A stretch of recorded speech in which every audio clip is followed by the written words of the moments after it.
Hello everyone. आज का हमारा टॉपिक है ऑर्गेनिक सॉलिडेरिटी। तो डायरेक्टली इसी टॉपिक पे हम आते हैं। इससे पहले मैं ऑलरेडी मैकेनिकल सॉलिडेरिटी डिस्कस कर चुका हूँ। वो वाली वीडियो अगर नहीं देखी तो देख लें।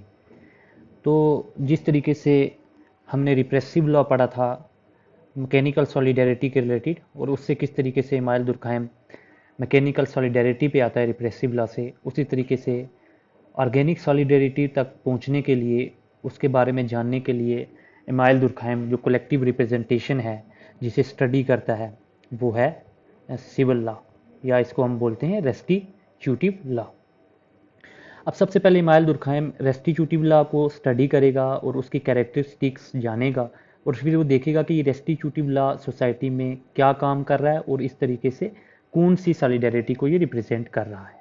ठीक है, तो रेस्टिट्यूटिव लॉ की कैरेक्टरिस्टिक्स क्या हैं पहले वो स्टडी की हैं इमाइल दुर्कहेम ने।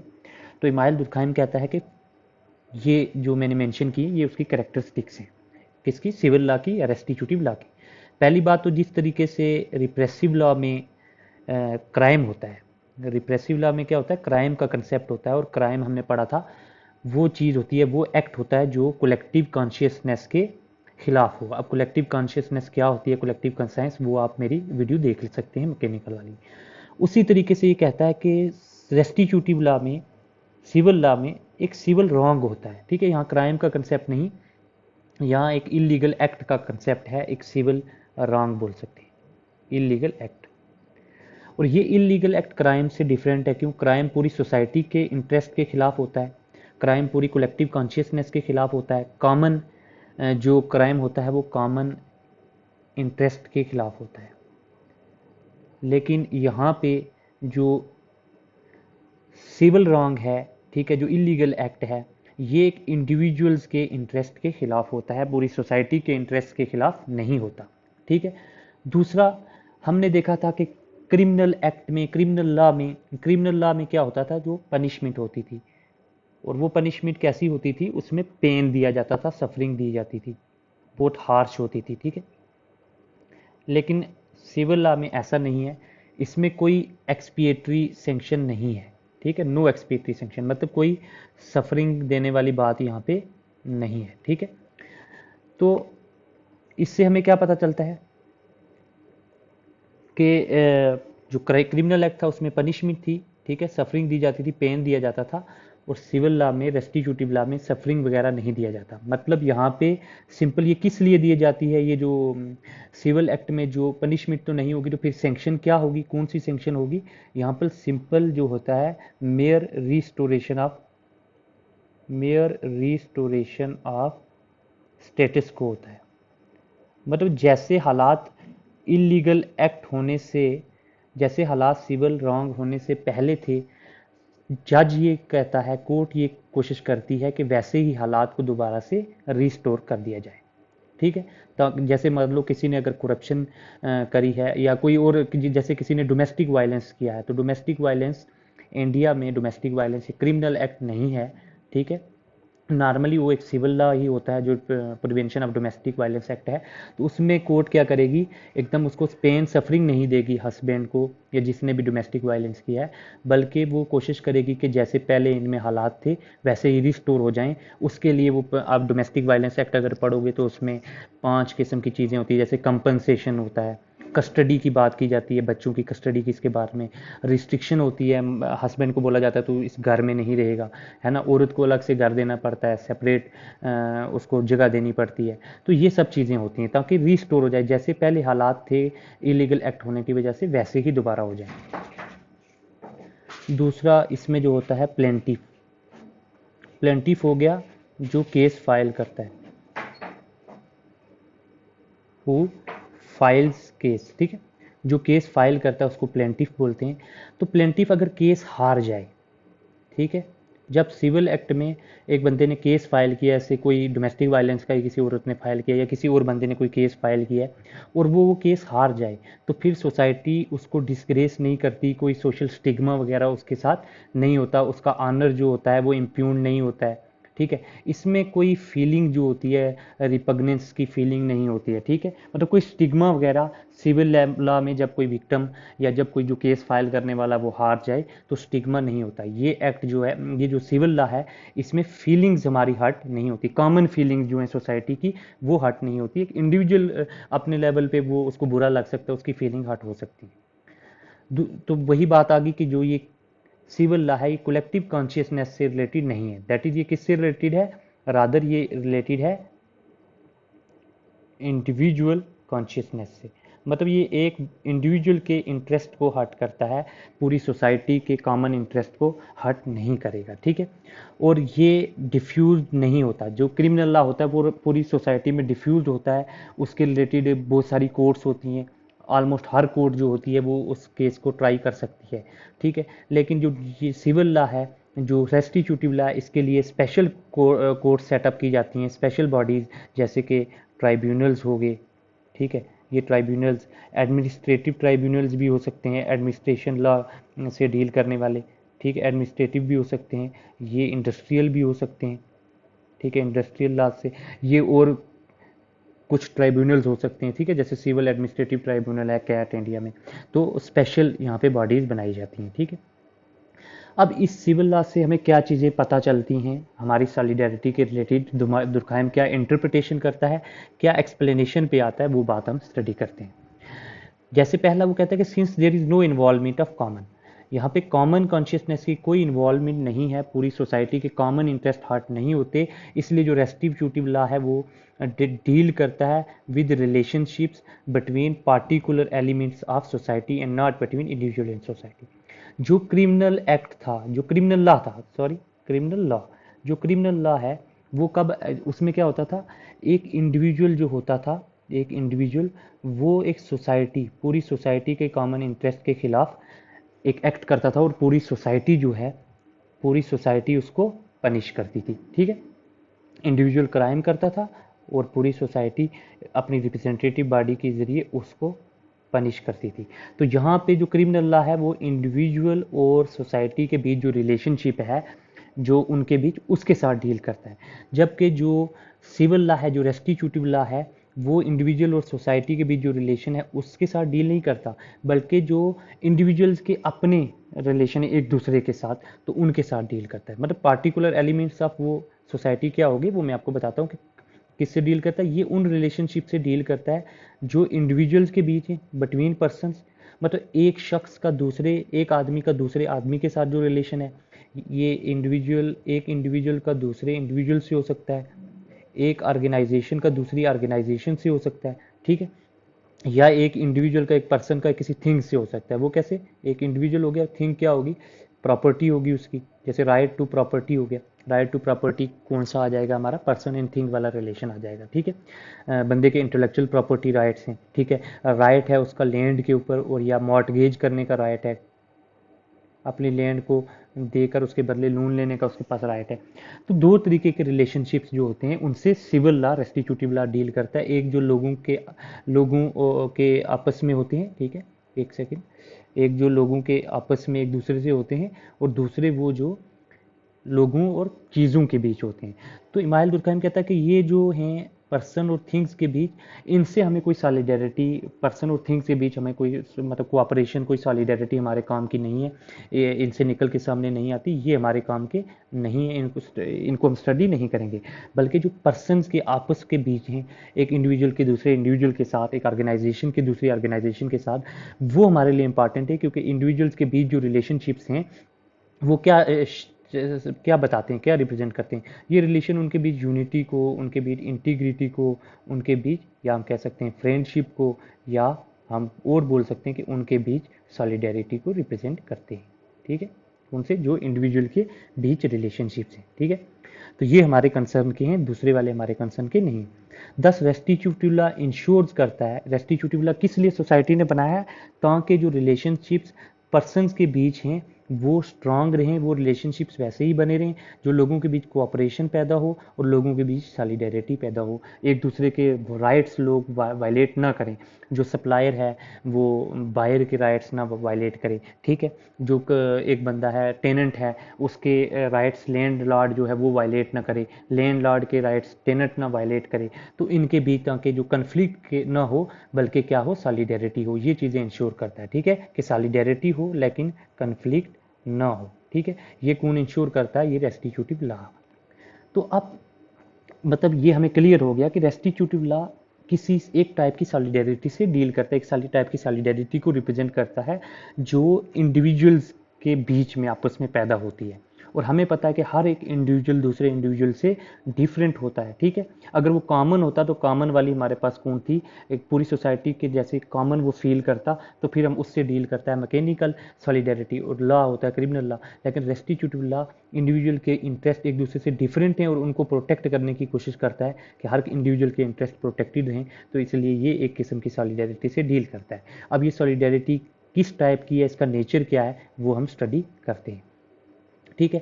तो इमाइल दुर्कheim कहता है कि ये जो सॉलिडेरिटी जिसको रेस्टिट्यूटिव लॉ जिसके साथ डील करता है वो क्या है, वो हिटेरोजिनिटी की वजह से है और होमोजिनिटी की वजह से नहीं है। दैट इज ये डिफरेंस की वजह से है, इंडिविजुअल एक दूसरे से डिफरेंट हैं, हर इंडिविजुअल एक अलग काम करता है दूसरे इंडिविजुअल के बरकस, और इस वजह से ये सॉलिडेरिटी क्रिएट होती है। जबकि जो मैकेनिकल सॉलिडेरिटी थी वो होमोजिनिटी की वजह से थी, ठीक है, वो सिमिलैरिटी की वजह से थी, जो मैकेनिकल सॉलिडेरिटी थी।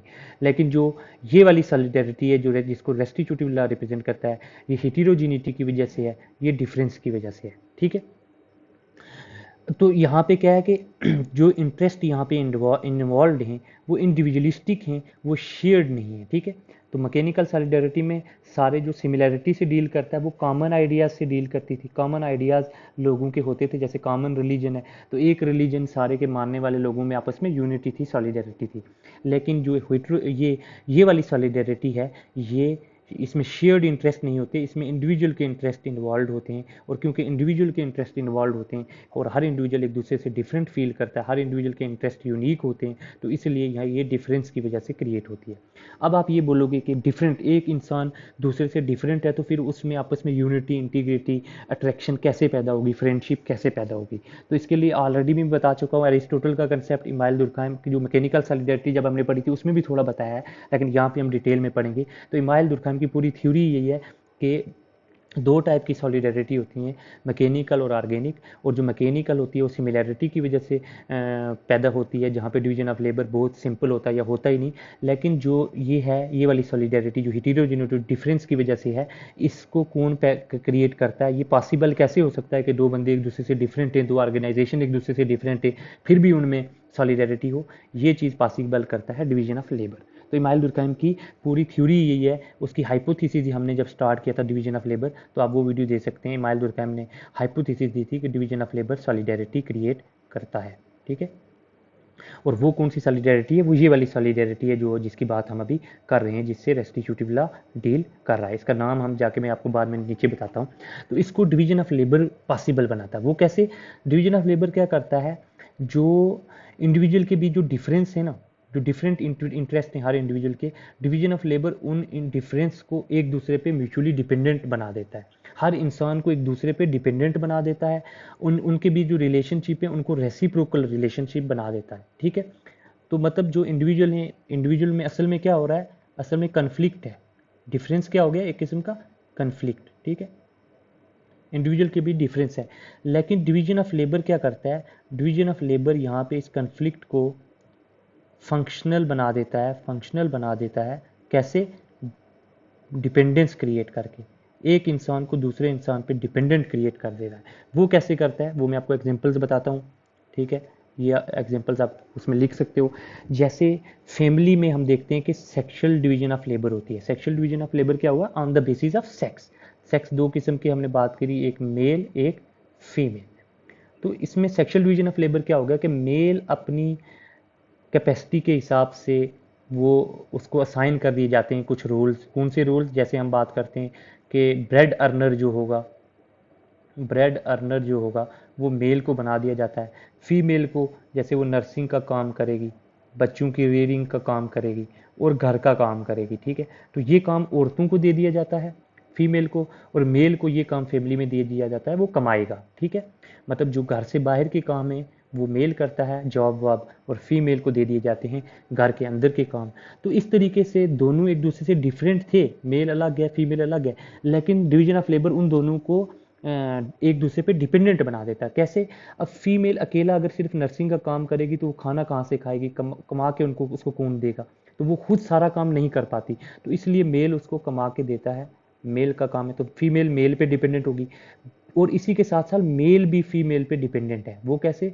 कि नर्सिंग के लिए, चाइल्ड बेरिंग के लिए, घर के काम के लिए मेल फीमेल पे डिपेंडेंट है। अगर वो कमा के तो लाएगा, लेकिन उसको खाना बना के कौन देगी? उसको औरत देगी। तो एक दूसरे पे डिपेंडेंट हैं। जब दोनों फंक्शनल एक दूसरे का मिल के काम करेंगे तभी पूरी फैमिली चल पाएगी, वरना फैमिली जो इंस्टीट्यूशन है सोसाइटी का, ये फेल हो जाता, ठीक है।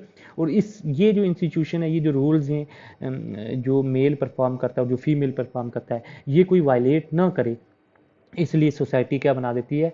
सोसाइटी, मैंने बोला बात की थी, रेस्टिट्यूटिव लॉ बनाती है। रेस्टिट्यूटिव लॉ की एक ब्रांच आ गई domestic law. Domestic law in चीज़ों से डील करता है। इसी तरीके से फैमिली में एज के बेस पे भी होता है। जो एल्डरली पीपल हैं, एल्डरली पीपल को अथॉरिटेटिव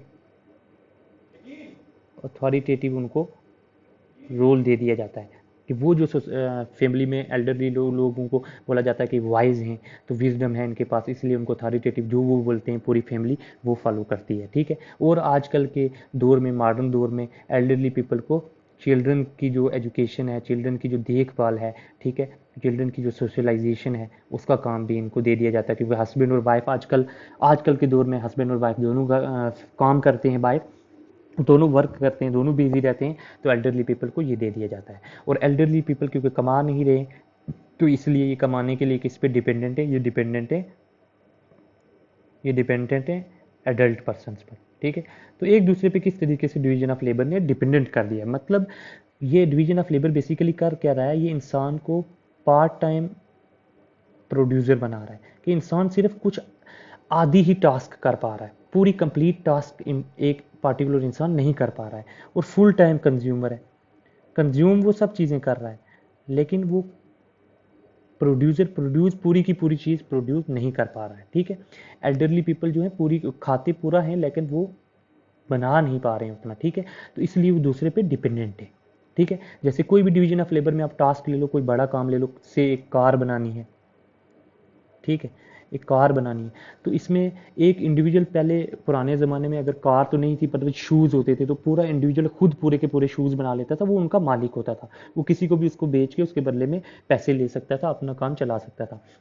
लेकिन आज के दौर में ऐसा नहीं, एक इंडिविजुअल कार की कोई एक पार्ट ही बनाएगा, तो इसलिए वो क्या करेगा? पूरी कार का वो ओनर नहीं बन पाएगा, ठीक है, पूरी कार का वो ओनर नहीं बन पाएगा।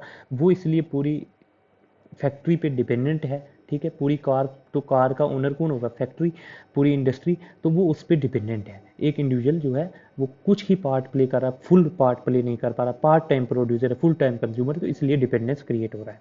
इसी तरीके से अगर बात करें, स्किल के बेस पे डिवीजन ऑफ लेबर होती है, टैलेंट के बेस पे होती है, स्पेशलाइजेशन के बेस पे भी होती है, ठीक है।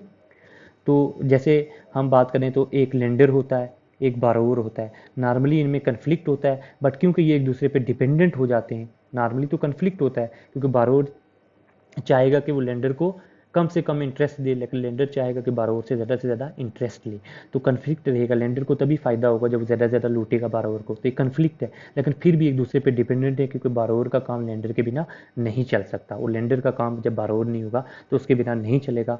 तो ये अलग अलग जो डिवीजन ऑफ लेबर होगी, ठीक है, उसकी वजह से ये एक दूसरे पे डिपेंडेंट है। इसी तरीके से जो बैंक है वो बारोवर पे डिपेंडेंट है। बारोवर बैंक से पैसे लेता है और उसके बदले इंटरेस्ट देता है, सेम हो गया। इसी तरीके से हम बात कर सकते हैं बारोवर की जगह डिपॉजिटर भी हो सकता है। तो बैंक जो डिपॉजिटर पे भी इन डिपेंडेंट है, डिपॉजिटर वाले बैंक को पैसे डिपॉजिट करेंगे, ठीक है, और बैंक आगे उनको खर्च के अपना काम चलाएगी। इसी तरीके से बायर और सेलर हैं, वो भी एक दूसरे पे डिपेंडेंट हैं। इन कीपर और ट्रैवलर है, तो ट्रैवलर जब ट्रैवलिंग करेगा तभी तो इन कीपर जो है उसके होटल में वगैरह पे उनके इन में रहेगा। इसी तरीके इंश्योरर और इंश्योरेंस वाले हैं, इंश्योर्ड। एम्प्लॉइज और एम्प्लॉयर, ये तो बहुत कॉमन है। जैसे कैपिटलिस्ट एक साइड आप रख लो और एक साइड वर्कर रख लो, तो ये कार्ल मार्क्स की प्रॉपर थ्योरी है कि कैपिटलिस्ट प्रॉफिट तभी ले सकते हैं जब वो वर्कर को कम से कम तनख्वाह देंगे। तो इनमें इसका मतलब एक कन्फ्लिक्ट है, ठीक है। ये कौन बोलेगा? Karl Marx. लेकिन क्योंकि दुर्खाइम जो है, इमाइल दुर्खाइम, इमाइल दुर्खाइम क्या है? एक फंक्शनलिस्ट है, ठीक है। तो ये कहता है कि कन्फ्लिक्ट तो है, ये जो कन्फ्लिक्ट है सिर्फ हमें ऊपर ऊपर दिखता है, सुपरफिशियल कन्फ्लिक्ट हमें दिखता है, बीच में असल में फंक्शनल है, बीच में तो इनमें सॉलिडेरिटी है। क्यों है?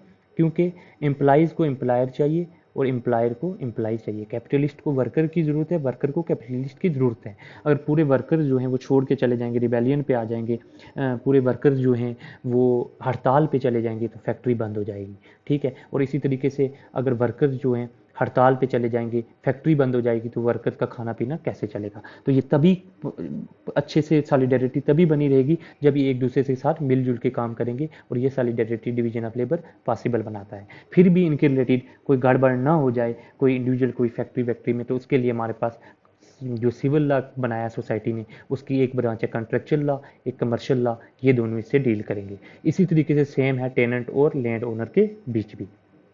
इसी तरीके से सिविल लॉ, रेस्टिट्यूटिव लॉ की एक ब्रांच है प्रोसीजरल लॉ, ये डील करता है, जैसे हम बात कर सकते हैं क्रिमिनल जस्टिस सिस्टम की। इंडिया का जो क्रिमिनल जस्टिस सिस्टम है, जिसमें क्या होता है, एक साइड प्रिजन के काम होता है, एक साइड पुलिस का काम होता है, और एक साइड कोर्ट्स का काम होता है। तो उनमें जो डिवीजन ऑफ लेबर हुई हुई है, कंप्लीट डिवीजन ऑफ लेबर है, तो ये किस तरीके से देखो फंक्शनल है। मैजिस्ट्रेट, पुलिस, प्रोसिक्यूटर हो गए, वकील वगैरह, कोर्ट्स वगैरह। अब इसी तरीके से आप इसका जेलर भी रख सकते हो साथ में, ठीक है। तो ये देखो, ये एक दूसरे पे डिपेंडेंट है। किस तरीके से? अगर पुलिस, सॉरी एक सेकेंड, हाँ, अगर पुलिस जो है वो अपना काम अच्छे से नहीं करेगी, पुलिस क्या काम करती है? इन्वेस्टिगेशन, सबूत इकट्ठे करती है। अगर इन्वेस्टिगेशन ही अच्छी नहीं होगी तो मैजिस्ट्रेट पनिशमेंट नहीं दे पाएगा, कन्विक्शन नहीं कर पाएगा। तो मैजिस्ट्रेट का रोल जो है वो डिपेंडेंट है पुलिस के काम पे। इसी तरीके से जो वकील है, वो भी अगर इन्वेस्टिगेशन अच्छी नहीं होगी तो वो अच्छे से वकालत नहीं कर पाएगा, केस को नहीं जीत पाएगा, रिप्रेजेंट नहीं कर पाएगा। इसी तरीके से जेलर भी है, ठीक है। तो ये एक दूसरे पे डिपेंडेंट है, इससे डील करता है प्रोसीजर लॉ। और इसी तरीके से और भी हैं, जैसे एडमिनिस्ट्रेशन से रिलेटेड एडमिनिस्ट्रेटिव लॉ, कॉन्स्टिट्यूशन जो हो गया, वो भी बहुत सारी चीज़ों से डील करता है। तो ये आगे हमारी ये जो सॉलिडेरिटी है, इमाइल दुर्कheim कहता है, तो वो साबित करता है इतनी सारी एग्जाम्पल से कि ये जो सॉलिडेरिटी जिसकी बात हम कर रहे हैं, ठीक है, ये वाली सॉलिडेरिटी जिसको रेस्टिट्यूटिव लॉ क्रिएट करता है, ये मैकेनिकल सॉलिडेरिटी से डिफरेंट है। क्योंकि मैकेनिकल सॉलिडेरिटी सिमिलैरिटी के बेस पे होती थी, होमोजिनिटी के बेस पे होती थी। ये जो सॉलिडेरिटी है, ये डिवीजन के बेस पे है, ये कन्फ्लिक्ट के बेस पे है, ये डिफरेंस के बेस पे है, जिसमें, और ये पॉसिबल इसलिए है क्योंकि डिवीजन ऑफ लेबर होता है, जो कि इन इंडिविजुअल्स को एक दूसरे पर डिपेंडेंट बना देता है, जो कि इंडिविजुअल्स के जो रिलेशन है उनको रेसिप्रोकल बना देता है, एक दूसरे पर डिपेंडेंट बना देता है, पार्ट टाइम प्रोड्यूसर बना देता है, फुल टाइम कंज्यूमर बना देता है। तो ये सब चीज़ें हैं जो हैं ये। अब इसका नाम इमाइल दुर्कheim क्या देता है इस सॉलिडेरिटी का? इस सॉलिडेरिटी का इमाइल दुर्कheim नाम देता है ऑर्गेनिक सॉलिडेरिटी। ऑर्गेनिक क्यों बोलता है? वो कहता है कि देखो, जो ऑर्गेनिक का टर्म उसने इसलिए यूज़ की, एनिमल्स, हायर एनिमल्स से इन्फ्लुएंस होके, जो हमारे पास हायर एनिमल्स हैं, ठीक है, कुत्ता, बिल्ली, कैट, डॉग वगैरह जो भी आप ले लो एनिमल्स, ठीक है, मल्टी सेलुलर एनिमल्स, वो बोलता है कि उसमें क्या है, उनमें बहुत सारे ऑर्गन्स होते हैं, ठीक है, और हर एक ऑर्गन्स का एक अपना स्पेशल फंक्शन होता है, एक स्पेशल यूनिक फंक्शन होता है, ठीक है। तो और ये फंक्शन होते हैं हर, जैसे हमारे हैंड का अलग से फंक्शन है, हमारे हार्ट का अलग से फंक्शन है, हार्ट ले लो उसका अलग से फंक्शन है, हमारे लंग्स का अलग से फंक्शन है, ब्रेन का अलग से फंक्शन है। तो ये सारे ऑर्गन्स हैं, इनका अलग एक दूसरे से फंक्शन है। फिर भी पूरी बॉडी में कन्फ्लिक्ट नहीं है, पूरी बॉडी में यूनिटी है, पूरी बॉडी एज ए होल काम करती है। वो कहता है इसी तरीके से हम एक सोसाइटी को भी एक ऑर्गेनिज्म की तरह से मान सकते हैं, एक ऑर्गेनिज्म की तरह है, और इस सोसाइटी में भी डिफरेंट ऑर्गन्स की तरह हमारे पास डिफरेंट इंस्टीट्यूशंस हैं। जैसे उसमें ऑर्गन्स हैं, यहाँ पे क्या है, इंस्टीट्यूशंस हैं, और हर एक इंस्टीट्यूशंस का क्या है, एक स्पेशल फंक्शन है। जैसे इंस्टीट्यूशन क्या हो गया, फैमिली आ गई, ठीक है, रिलीजन हो गया, पॉलिटिक्स आ गया, ये सारे हमारे पास अलग अलग क्या हैं, फंक्शन है। अब इसी में फैमिली में हमने बात कर लिया, मर्द अलग, मेल अलग होंगे, फीमेल अलग, तो फैमिली को अगर एज ए इंस्टीट्यूशन माना जाए तो इस तरीके से पूरी सोसाइटी भी एक ऑर्गेनिज्म की ही तरह है। जिस तरह उस ऑर्गेनिज्म में ऑर्गन्स होते हैं, उस तरह सोसाइटी में भी डिफरेंट डिफरेंट इंस्टीट्यूशंस होते हैं, इंडिविजुअल्स होते हैं। जिस तरीके से ये ऑर्गन्स एक दूसरे से डिफरेंट होते हैं, उसी तरीके से ये इंस्टीट्यूशंस, ये इंडिविजुअल्स जो हैं एक दूसरे से डिफरेंट होते हैं। और जिस तरीके से पूरी ये जो है हायर एनिमल में जितने भी ऑर्गन्स हैं, ब्रेन क्या करता है उन ऑर्गन्स में एक यूनिटी क्रिएट करके रखता है। उसी तरीके से सोसाइटी में भी जो क्या है, जितने भी इंस्टीट्यूशंस हैं उनमें यूनिटी कौन क्रिएट करके रखता है, डिवीजन ऑफ लेबर। ये एक दूसरे को डिपेंडेंट बनाता है। यहाँ ब्रेन का काम कौन कर रहा है, डिवीजन ऑफ लेबर। तो क्योंकि ये एनिमल्स से मिलती है, ऑर्गेनिज्म से मिलती है, उनके वर्किंग से मिलती है, इसलिए इसको दुर्कायम नाम देता है ऑर्गेनिक सॉलिडेरिटी। ठीक है, तो ये था इतना। अब देखो इसी तरीके से मैं आपको यहाँ पे बता दूं, जो मैंने मैकेनिकल सॉलिडेरिटी में भी बताया था, यहाँ पे मैं आपको आगे दोबारा से बता देता हूँ कि मैकेनिकल सॉलिडेरिटी को मैकेनिकल क्यों बोला जाता है। ठीक है, मैकेनिकल का मतलब ये नहीं है कि आर्टिफिशियल, नॉट आर्टिफिशियल, ऐसा दुमायल दुर्खम नहीं कहता कि ये कोई आर्टिफिशियल टाइप के। मैकेनिकल का मतलब है कि जिस तरीके से जो ऊपर वाली सॉलिडेरिटी, ऑर्गेनिक सॉलिडेरिटी ऑर्गेनिज्म से मिलती है, उनकी वर्किंग से मिलती है, ये मिलती है मैकेनिकल सॉलिडेरिटी की जो वर्किंग है वो मिनरल बॉडीज से मिलती है। ठीक है, मिनरल बॉडीज जो हैं, जो क्रिस्टल्स वाला उनका स्ट्रक्चर होता है, उनसे बहुत ज़्यादा मिलती है। क्यों? मैकेनिकल सॉलिडेरिटी हमें पता है सिमिलैरिटी की वजह से होती है। ठीक है, लोग एक दूसरे से सिमिलर होते हैं, कॉमन आइडियाज़ होते हैं लोगों के, एक ही रिलीजन से, एक ही जैसे आइडियाज़, एक ही जैसे फीलिंग्स होती हैं, एक जैसी वैल्यूज़ होती हैं, उसकी वजह से वो एक दूसरे से यूनिटी फील करते हैं। तो उसी तरीके से मिनरल बॉडीज़ में ऐसा होता है। मिनरल बॉडीज़ में क्या है, बहुत सारे छोटे छोटे क्या हैं, मालिक्यूल्स हैं। ठीक है, मान लो आप कोई सॉलिड मिनरल बॉडी है, कोई सॉलिड है, ठीक है, और उसमें क्रिस्टल स्ट्रक्चर है उसका, तो बहुत सारे मालिक्यूल्स हैं। ये मालिक्यूल्स एक दूसरे से सिमिलर हैं, और ये तभी ये चीज़ सॉलिड बन पाएगी अगर ये सारे मालिक्यूल्स सेम डायरेक्शन में रहेंगे। ठीक है, सेम नेचर रहेगा। अगर हर एक मालिक्यूल अलग डायरेक्शन में भागने लग जाए तो वो सॉलिड कैरेक्टर नहीं रहेगा, वो गैस बन जाएगी। सॉलिड तभी रहेगा जब सारे सिमिलर टाइप से एक्ट करेंगे सारे मालिक्यूल। ठीक है, तो मिनरल बॉडीज में सिमिलर नेचर की वजह से, मालिक्यूल्स के सिमिलर नेचर की वजह से पूरी यूनिटी रहती है, और पूरी वो एज ए सॉलिड एक्ट करती है। इसी तरीके से सोसाइटी में क्या होता है कि सिमिलैरिटी, कॉमन आइडियाज़ की वजह से एक सॉलिडेरिटी रहती है। तो क्योंकि ये कॉमन आइडियाज़ वाली मैकेनिकल सॉलिडेरिटी जो है वो मिनरल से मिलती जुलती है, इसलिए इसका नाम रखा है मैकेनिकल। ठीक है, अब दोनों सॉलिडेरिटीज से रिलेटेड, मैकेनिकल और ऑर्गेनिक सॉलिडेरिटी से रिलेटेड कुछ जनरल पॉइंट्स हैं जो आपने याद रखने। वो क्या है, पहले मैकेनिकल सॉलिडेरिटी से रिलेटेड, क्योंकि इन्हीं पॉइंट्स के बेस पे आप ज़्यादा पेपर में लिख पाओगे, आप समझोगे ज़्यादा। ठीक है, तो मैकेनिकल सॉलिडेरिटी का एक कंसेप्ट है, जो आप ये एक फार्मूला लिख सकते हो पेपर में सीधा, और चेक करने वाला यहीं से आपसे इम्प्रेस हो जाएगा अगर आप अंडरलाइन करके ये फार्मूला लिख दोगे कि मैकेनिकल सॉलिडेरिटी जो है वो इन्वर्सली प्रोपोर्शनल है पर्सनैलिटी के, पर्सनैलिटी में तो इंडिविजुअल के।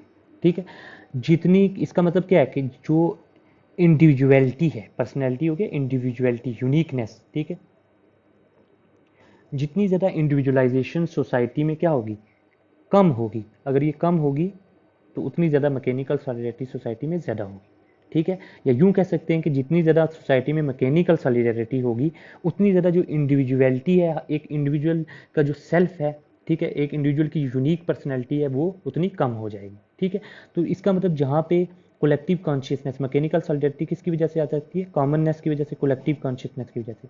तो जिस सोसाइटी में कोलेक्टिव कॉन्शियसनेस बहुत ज़्यादा होती है, वहाँ मैकेनिकल सॉलिडेरिटी होती है, और वहाँ इंडिविजुअलिटी नहीं होती। हर एक बंदा अपने इंटरेस्ट, सेल्फिश इंटरेस्ट, अपने सेल्फ के जो इंटरेस्ट हैं उनको सेक्रीफाइस कर देता है। वो उनको वो सेक्रीफाइस कर देगा किसके लिए, सोसाइटी के इंटरेस्ट के लिए, क्योंकि उसकी इंडिविजुअलिटी नहीं होगी।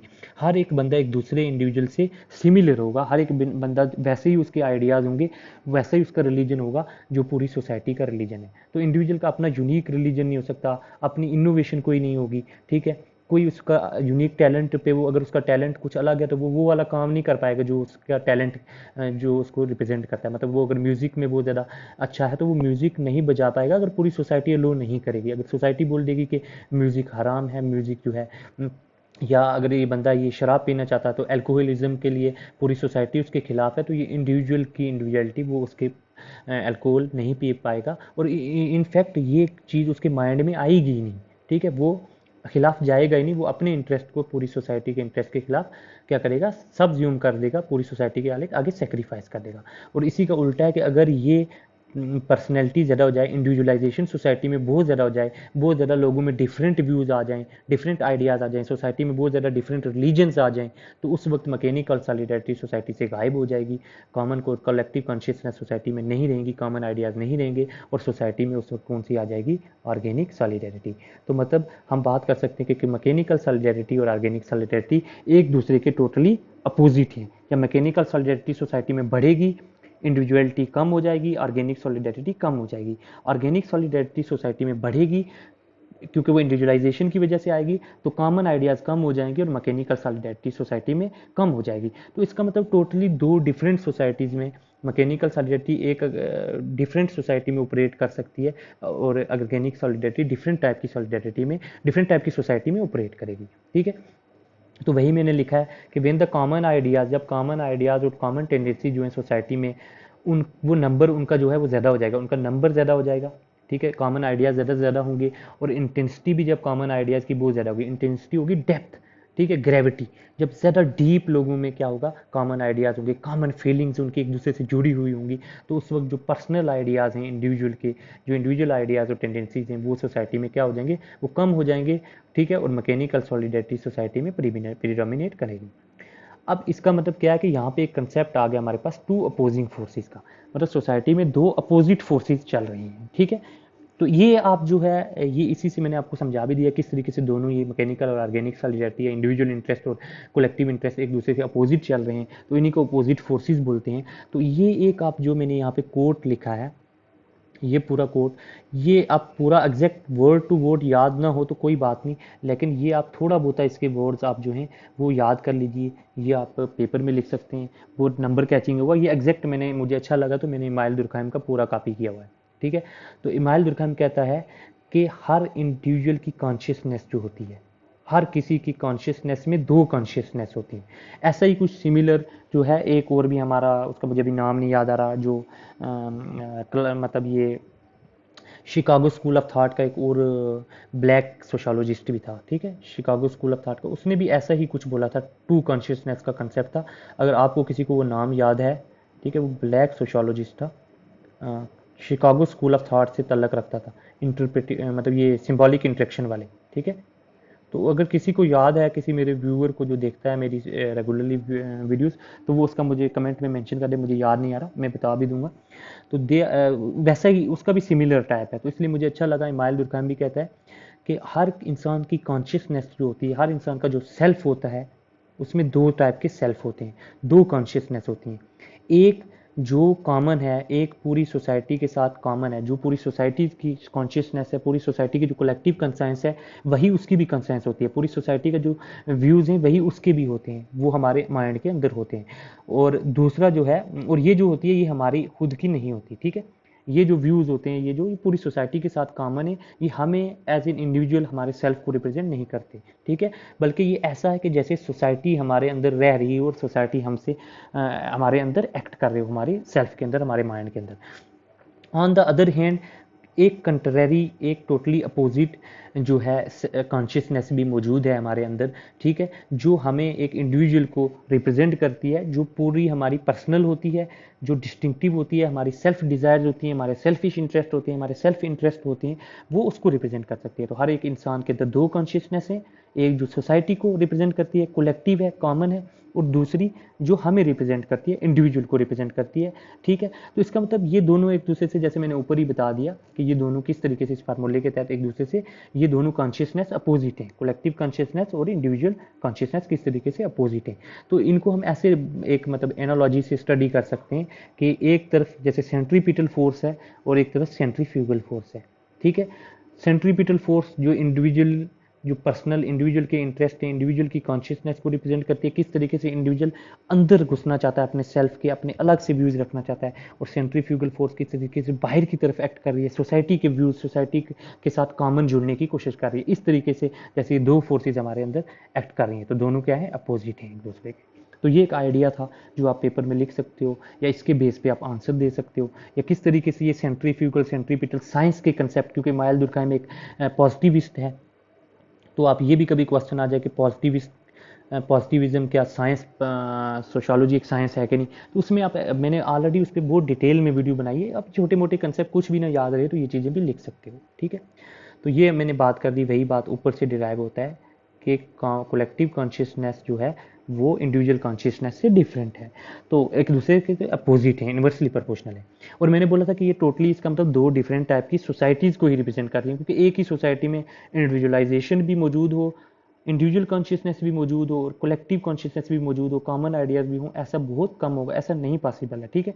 तो या तो ये डोमिनेट करेगी किसी सोसाइटी में या ये, तो इसका मतलब जिस सोसाइटी में ये डोमिनेट करती है वो ज़्यादातर प्रीमिटिव सोसाइटी होती है, पुरानी सोसाइटी होती है, जहाँ इंडिविजुअलाइजेशन इतनी नहीं होती है, ठीक है, जहाँ पे इंडिविजुअलाइजेशन नहीं हुई होती है, ठीक है, जहाँ पे डिवीजन ऑफ लेबर इतना नहीं होता है, ठीक है, सिंपल होता है division of labour, simple age या सेक्स के बेस पे, तो वहाँ पे कलेक्टिव कॉन्शियसनेस बहुत ज़्यादा होगी, ठीक है, प्रीमिटिव सोसाइटी में। लेकिन जो जो मॉडर्नाइजेशन होती है, तो मॉडर्नाइजेशन के साथ इंडिविजुअलाइजेशन होती है, डिवीजन ऑफ लेबर ज़्यादा होगी। यहाँ के पे अगर एक रिलीजन था तो यहाँ उस रिलीजन के कई कल्ट्स बन जाएंगे, कई सेक्ट्स बन जाएंगे, कई डिनोमिनेशंस बन जाएंगी, ठीक है। तो यहाँ अगर एक फैमिली का एक ही काम होता था, वहाँ फैमिली बहुत सारे काम करने लग जाती है। तो यहाँ पे टोटली क्या, यहाँ फैमिली बहुत सारे काम अकेले कर लेती थी, यहाँ फैमिली कोई पार्टिकुलर काम ही करेगी, तो यहाँ यूनिकनेस बढ़ रही है, यहाँ इंडिविजुअलाइजेशन ज़्यादा हो रही है, ठीक है, किसमें, मॉडर्न सोसाइटी में। और प्रीमिटिव सोसाइटी में कलेक्टिव कॉन्शियसनेस ज़्यादा होती है। ये पूरी इमाइल दुर्कheim की थ्योरी थी जो हमने डिस्कस कर ली। डिवीजन ऑफ लेबर उस पर वीडियो बना रखी है, मैकेनिकल सॉलिडारिटी उस पर बना रखी है, और ऑर्गेनिक सॉलिडारिटी उस पर बना रखी है। दोनों में क्या रिलेशन है वो भी मैंने बता दिया है। अब इस थ्योरी का प्रूफ क्या है, ठीक है, वो हम स्टडी कर लेते हैं, उसके बाद ये वीडियो खत्म हो जाएगी। तो इस इमाइल दुर्कheim की थ्योरी का प्रूफ क्या है, न्यूमरस बहुत सारी रिसर्चेज हुई हैं और उन्होंने शो किया है कि ज़्यादा से ज़्यादा प्रीमिटिव सोसाइटी में रिजेंबलेंस, जैसे हमने बात करी प्रीमिटिव सोसाइटी में कलेक्टिव कॉन्शियसनेस होगी, कलेक्टिव कॉन्शियसनेस होगी तो इसमें क्या होगा, मैकेनिकल सॉलिडारिटी होगी। जबकि यहाँ पे मॉडर्न सोसाइटी में इंडिविजुअल कॉन्शियसनेस होगी, इंडिविजुअलाइजेशन होगी, और उसकी वजह से यहाँ पे डिवीजन ऑफ लेबर होगा, और डिवीजन ऑफ लेबर की वजह से ऑर्गेनिक। तो मतलब मैकेनिकल सॉलिडारिटी से डिवीजन ऑफ लेबर का कोई लिंक नहीं है, ठीक है, डिवीजन ऑफ लेबर का लिंक नहीं है, डिवीजन ऑफ लेबर की वजह से ऑर्गेनिक सॉलिडारिटी क्रिएट होती है। तो इस थ्योरी का प्रूफ क्या है, बहुत सारी सोसाइटी, अगर हम ये साबित कर दें कि पुरानी जो प्रीमिटिव सोसाइटीज़ थी उनमें कलेक्टिव कॉन्शियसनेस होती थी, उनमें ज़्यादा से ज़्यादा कॉमन चीज़ें होती थी, सिमिलरिटी होती थी उनमें, तो हम ये थ्योरी को हम सही साबित कर सकते हैं, ठीक है। तो बहुत सारी रिसर्चेज हैं जिन्होंने साबित किया है। जैसे हिप्पोक्रेट्स एक स्कॉलर था, उसने बोला है जो स्काइथियंस होते थे पुरानी सोसाइटीज़ में, जो स्काइथियंस एक कूम होती थी, वो उसमें इंडिविजुअल करेक्टरिस्टिक्स उनकी नहीं होती थी, नो पर्सनल टाइप, उनकी सिर्फ एथनिक टाइप होती थी। एक एथनिक कल्चर होता था, कलेक्टिविटी को रिप्रेजेंट करता था हर बंदा, उनकी कोई इंडिविजुअल पर्सनैलिटी नहीं थी। इसी तरीके से हमबोल्ट ने अपनी बुक लिखी है न्यूस्पेनियन, उस न्यूस्पेनियन बुक में उसने बोला जो बारबेरियंस लोग होते थे, ठीक है, उनकी जो फिजियोग्नॉमी है, उनकी जो मतलब फेशियल्स फीचर हैं, ठीक है, रेशियल और फेशियल्स जो फीचर्स हैं वो हर किसी के सिमिलर हैं, ठीक है, वो पूरे हॉर्ड के पूरे ग्रुप के जैसे फीचर्स हैं वैसे ही हैं, कोई इंडिविजुअल फिजियोग्नॉमी उनकी डिफरेंट एक दूसरे से नहीं है, वो एक दूसरे से लोग दिखने में ही बहुत ज़्यादा मिलते हैं जुलते हैं।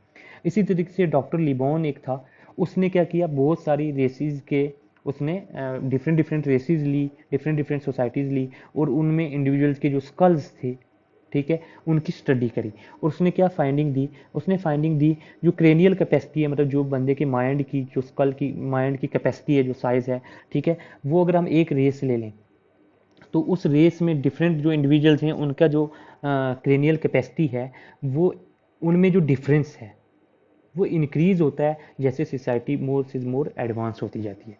मतलब क्या है कि अगर हम मान लें एक स्केल ले लें, हम ऐसे स्केल ऑफ एडवांसमेंट हम ले लें सोसाइटी का, ठीक है, तो उसमें जब वो क्या है बिल्कुल लेस एडवांस है, मोस्ट प्रीमिटिव सोसाइटी है, तो वहाँ पे जो ये डिफरेंस होगा इंडिविजुअल के स्कल्स में, इंडिविजुअल की क्रेनियल कैपेसिटी में, वो डिफरेंस वहाँ पे जीरो होगा, ठीक है।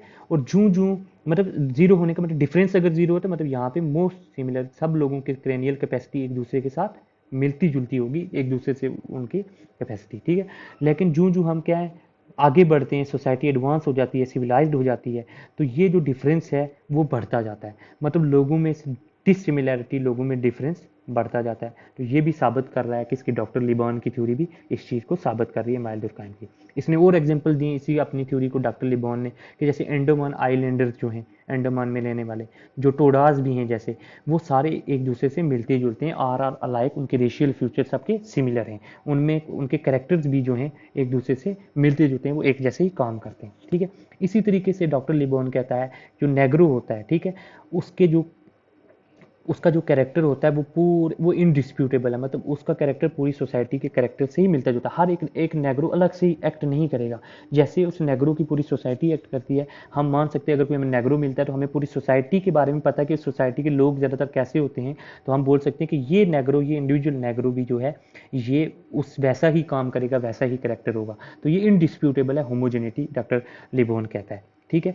इसी तरीके से वो एग्जांपल दे रखा है जो इजिप्ट होता था पुराने ज़माने में, तो इजिप्ट में जो स्लेव डीलर्स होते थे वो इसीलिए क्योंकि उनको पता था कि जो ये नेग्रोज होते हैं, ठीक है, ये पूरे अपनी सोसाइटी को रिप्रेजेंट करते हैं। तो वो जब वो स्लेव्स खरीदा करते थे तो वो उस स्लेव बेचने वाले से ये नहीं पूछा करते थे कि ये स्लेव का इंडिविजुअल कैरेक्टर कैसा है, क्या कैसा इसका नेचर है, क्या, वो सिंपल पूछते थे कि कौन सी जगह पे से आया है, कौन सी सोसाइटी से आया है, कौन सी जगह का रहने वाला है। जैसे अगर कोई बोलेगा ये स्लेव नेग्रो है तो वो उसी पे खरीद लेंगे, उनको पता होगा कि नेग्रो स्लेव्स कैसे होते हैं। तो क्योंकि इतनी ज़्यादा सिमिलैरिटी वहाँ पे थी, इंडिविजुअलाइजेशन नहीं था। इसी तरीके से और क्या फैक्ट्स हैं, अब यहाँ पे लिबोन की थ्योरी खत्म होगी ना, आगे सेम रिलीजन। पुरानी सोसाइटी में हमें पता है कि हर एक सोसाइटी में एक ही रिलीजन हुआ करता था, ठीक है।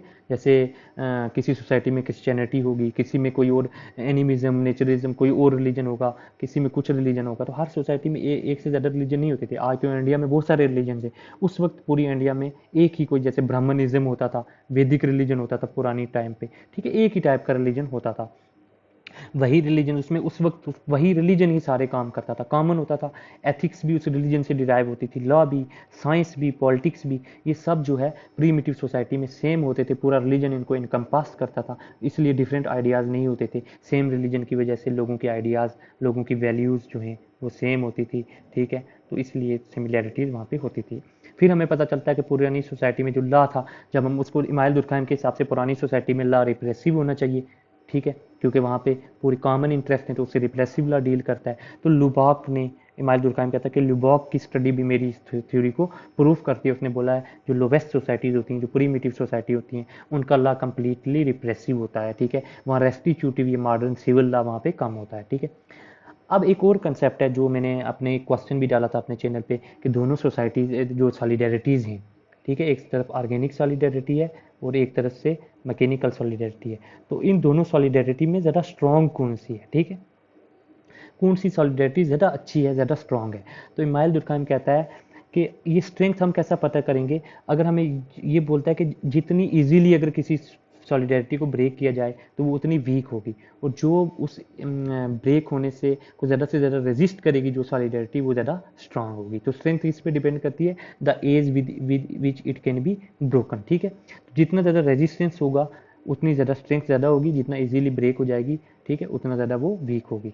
तो वो कहता है कि स्टडीज़ ने शो किया जो मैकेनिकल सॉलिडेरिटी होती है ये इजीली ब्रेक हो जाती है, और ये क्या है, ये as compare to organic solidarity, mechanical solidarity weak है, ये वीक है, और जो ऑर्गेनिक सॉलिडेरिटी है ये स्ट्रॉन्ग है, ठीक है। तो स्ट्रॉन्गर कौन है, ऑर्गेनिक सॉलिडेरिटी। मॉडर्न दौर में जो सॉलिडेरिटी है, तो इमाइल दुर्कheim तभी एक फंक्शनलिस्ट है, एक पॉजिटिविस्ट है, तो वो एक पॉजिटिविटी देता है कि जो जो सोसाइटी इंडिविजुअलाइजेशन हो रही है, मॉडर्नाइजेशन हो रही है, इंडस्ट्रियलाइजेशन हो रही है, तो इसकी वजह से मॉडर्निटी पे भी आप इमाइल दुर्कheim का ये व्यू लिख सकते हो, ठीक है, कि मॉडर्निटी के साथ सोसाइटी में कन्फ्लिक्ट नहीं आएंगे, बल्कि सोसाइटी में सॉलिडेरिटी एक अलग किस्म की आएगी, ऑर्गेनिक सॉलिडेरिटी, और ये सॉलिडेरिटी और भी ज़्यादा स्ट्रॉन्ग है। तो इसलिए इमाइल दुर्कheim एक पॉजिटिव नोट पे अपनी थ्योरी देता है, लोगों में क्या देता है, होप देता है, ठीक है।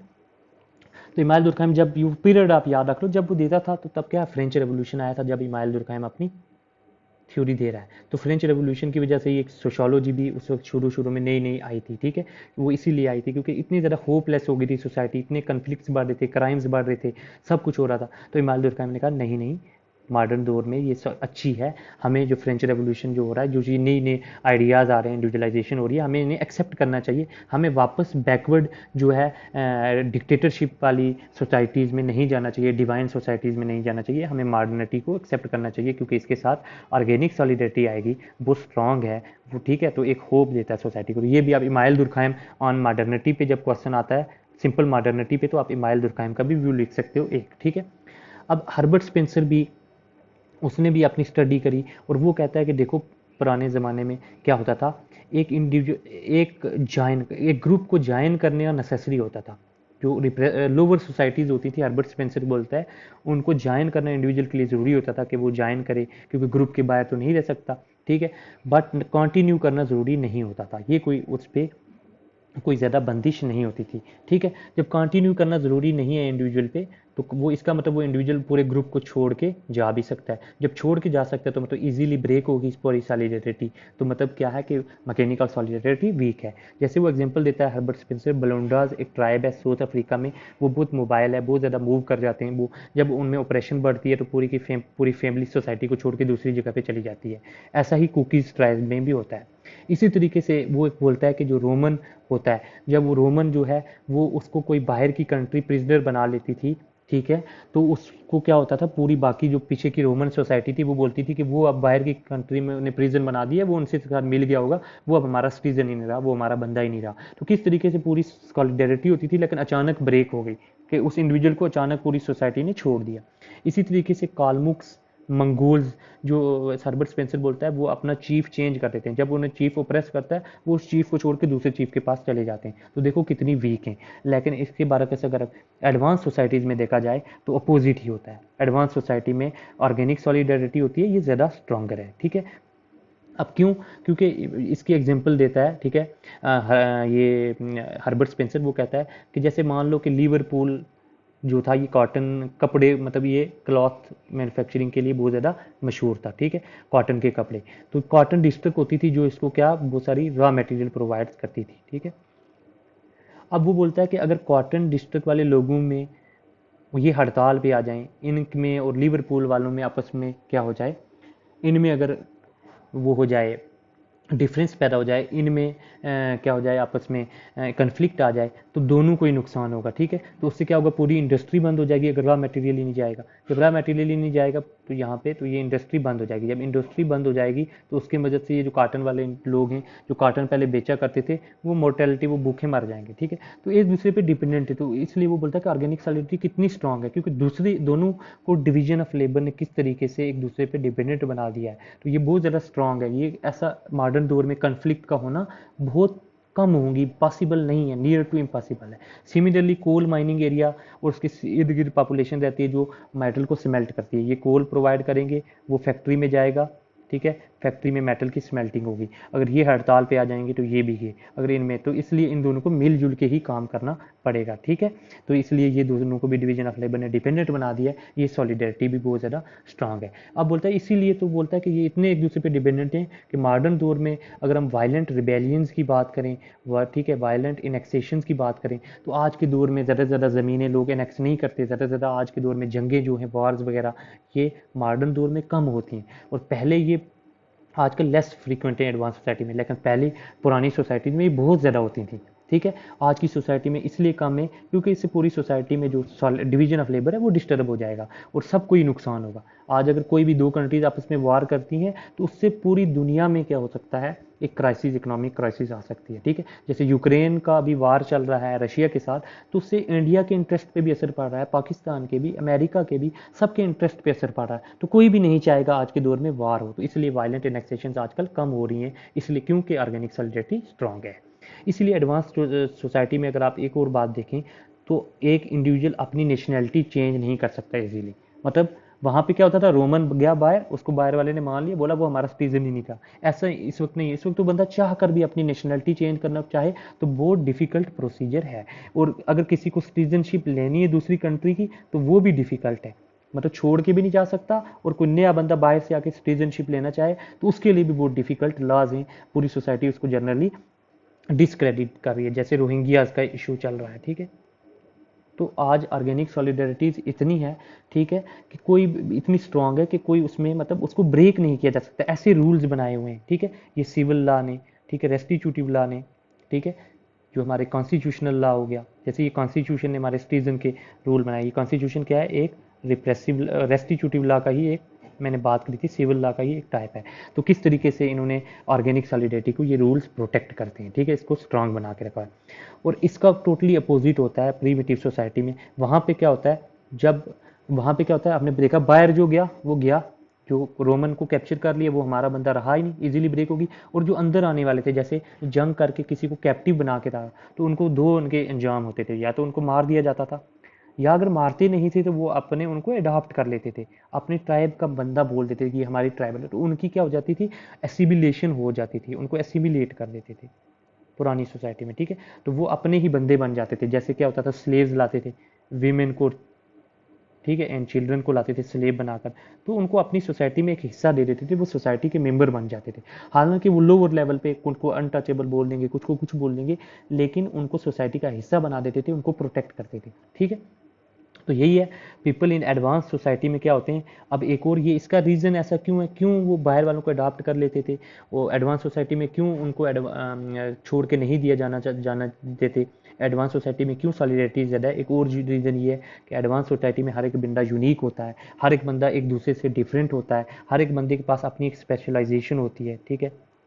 जैसे एग्जाम्पल मान लो डॉक्टर, तो एक डॉक्टर है वो फेमस है, मान लो वो गाइनोकोलॉजिस्ट है, ठीक है, गायनों का डॉक्टर है, किसी छोटी मोटी सोसाइटी में है वो, ठीक है, मॉडर्न सोसाइटी में।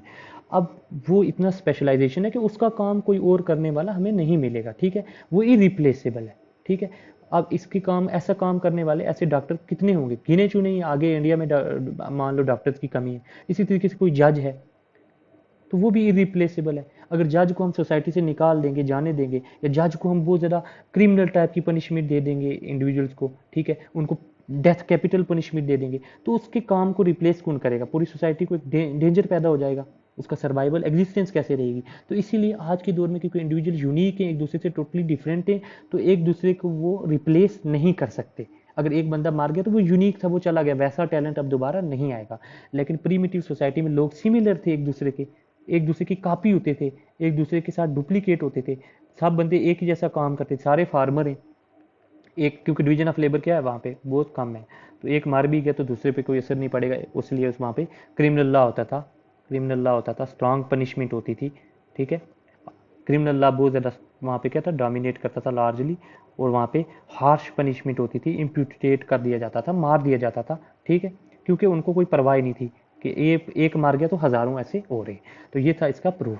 और यहाँ पे आज की हमारी ये वीडियो ख़त्म होती है। आप ये वीडियो ज़रूर ज़्यादा से ज़्यादा लोगों को शेयर भी करें, थोड़ी लंबी होगी लेकिन कंसेप्ट ही इतने ज़्यादा थे, तो अब ये ज़रूरी था इसको एक्सप्लेन करना। आगे मेरी नेक्स्ट वीडियो 3-4 दिन के बाद जो आएगी वो रिलीजन पे आएगी, इमाइल दुर्कheim की रिलेटेड, इमाइल दुर्कheim के कंसेप्ट ऑन रिलीजन। और मैं पूरी उसमें इमाइल दुर्कheim की बुक जो है वो 2-3 वीडियोस बनाऊंगा छोटी छोटी, उसमें पूरा रिलीजन के रिलेटेड क्या है वो डिस्कस करूंगा। आप खाली इमाइल दुर्कheim के व्यूज़ पढ़ लोगे तो आप पूरा रिलीजन को अंडरस्टैंड कर पाओगे इसमें, क्योंकि इमाइल दुर्कheim ने अपनी बुक पे बाकियों के व्यूज़ भी डिस्कस किए होंगे, हम वो भी डिस्कस कर लेंगे। तो साथ साथ में अब मैं अपनी वीडियोज़ पे क्वेश्चंस भी लाया करूँगा, पुराने जो आए हैं वो भी लाया लाया करूँगा, तो आप उनको भी अटेम्प्ट किया करना, और कमेंट करके मुझे ज़रूर बताएं कैसी लगी। शुक्रिया।